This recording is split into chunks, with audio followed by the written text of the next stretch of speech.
Microsoft was fined €561 million $732 million Wednesday for a serious infringement of its agreement with European Union antitrust regulators.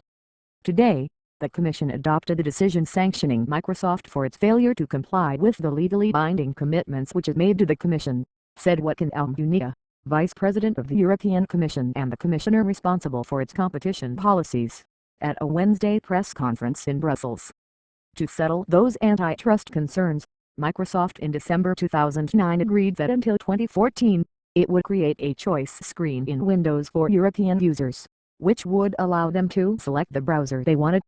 According to EU officials, between March and November 2010, people downloaded 84 million browsers via the choice screen.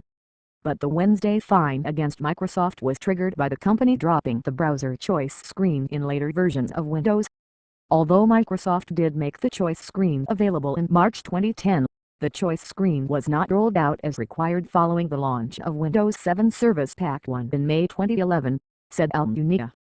As a consequence, during more than a year, until July 2012, around 15.3 million users did not see the choice screen as they should have. Almunia said a steep fine, which under EU law could have been up to 10% of Microsoft's annual revenue, meaning $7.4 billion, reflected both the gravity of Microsoft's offense and its duration, but was also meant to serve as a deterrent to other businesses.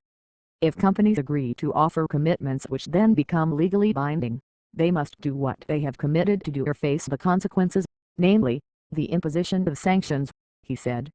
A statement issued Wednesday by Microsoft said the company took full responsibility for failing to continue offering the browser choice screen in Windows, and said the technical problem was to blame for the lapse.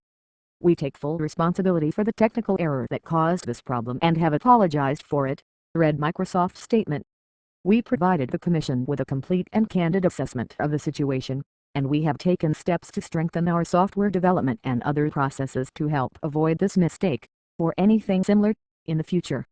The EU's approach to consumer protection mirrors that practice by the Federal Trade Commission, which lacks the power to fine first-time offenders.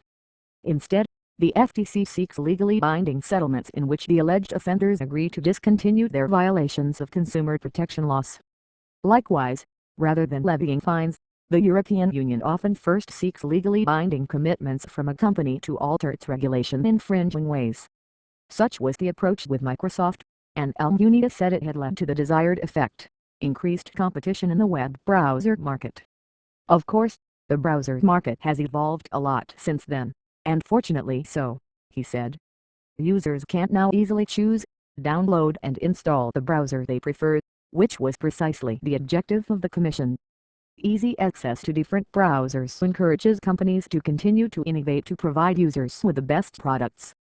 Irrespective of the effect that the EU's antitrust action had on the browser market, there's clearly been a browser renaissance in recent years, with Google's Chrome, Mozilla's Firefox, and Apple's Safari now providing strong competition against IE in terms of features, security and reliability.